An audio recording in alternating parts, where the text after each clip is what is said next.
자, 오늘은 잊혀진 과거, 역사에는 단 한 줄도 기록되지 않은 아주 비밀스러운 동맹에 대한 이야기를 좀 해볼까 합니다.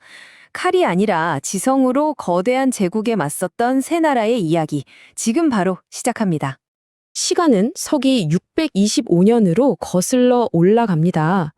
대륙의 바람이 주인을 바꿨고 그 바람은 이제 피냄새를 머금고 있었죠. 이게 무슨 말이냐면요. 당시 새롭게 떠오른 당나라의 기세가 정말 무서웠다는 겁니다.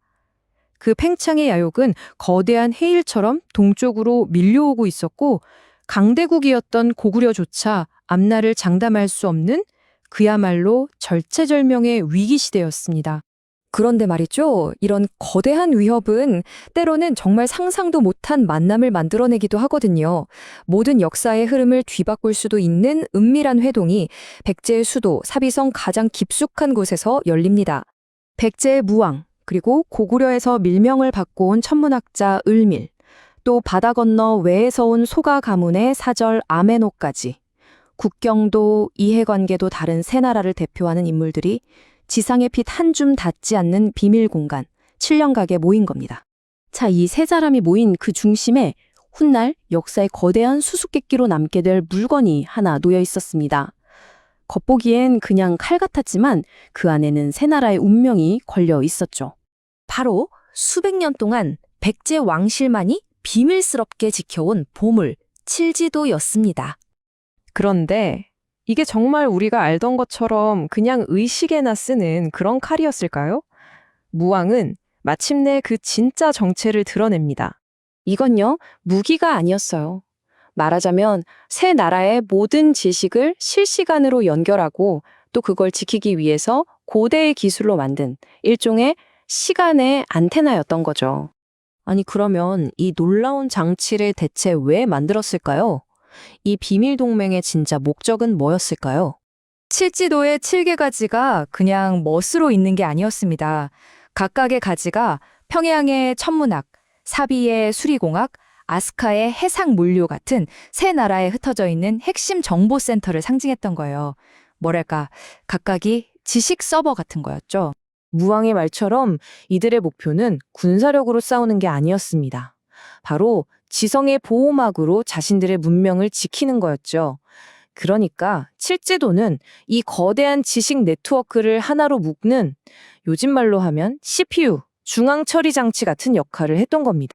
위협이 그냥 막연한 게 아니었어요. 아주 구체적이었죠. 예를 들면 당나라 첩자들은 고구려의 요새 지형 정보나 외에 거울 만드는 기술 같은 걸 엄청나게 노리고 있었거든요. 각자의 지식은 강력한 무기지만 동시에 밖으로 새나가면 치명적인 약점이 될 수도 있었던 겁니다.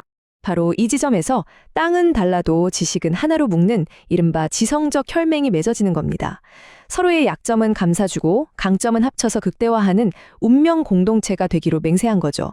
그리고 그 맹세가 채 끝나기도 전에 동맹은 곧바로 첫 번째 시험에 들게 됩니다. 당나라의 그림자가 정말 코앞까지 다가온 거죠. 딱 한 명, 백제 사람으로 위장한 당나라 첩자가 이 비밀 회담 장소로 접근하고 있었던 겁니다. 물론 동맹의 정보망에는 바로 포착이 됐죠. 하지만 이들의 싸움은 우리가 생각하는 그런 칼싸움이 아니었어요. 당나라 첩자는 어떻게든 몰래 들어가려고 물리적인 침투를 시도하는데 동맹은 칠지도를 이용해서 보이지 않는 정보의 벽을 만들어버립니다. 칠지도에서 나온 아주 미세한 자기장이 첩자의 시신경 주파수를 교란시킨 거예요. 그러니까 그의 눈에는 이 비밀 공간이 그냥 텅 빈 공터로 보였던 거죠. 자기가 지금 첨단 정보전에 완벽하게 속고 있다는 사실조차 깨닫지 못한 채 그냥 돌아가 버린 겁니다. 그런데 이들의 계획이 단순히 방어만 하는 게 아니었습니다. 더 큰 그림을 그리고 있었죠. 만약에 정말 최악의 상황, 성이 무너지고 나라가 망하면 그때는 이 문명과 지식을 어떻게 지켜낼 수 있을까요? 그 해답이 바로 칠지도의 노래였습니다. 이건 책이나 글자가 아니에요. 문명 전체를 아주 복잡한 소리, 그러니까 음파와 주파수의 암호화해서 담아내는 기술이었어요.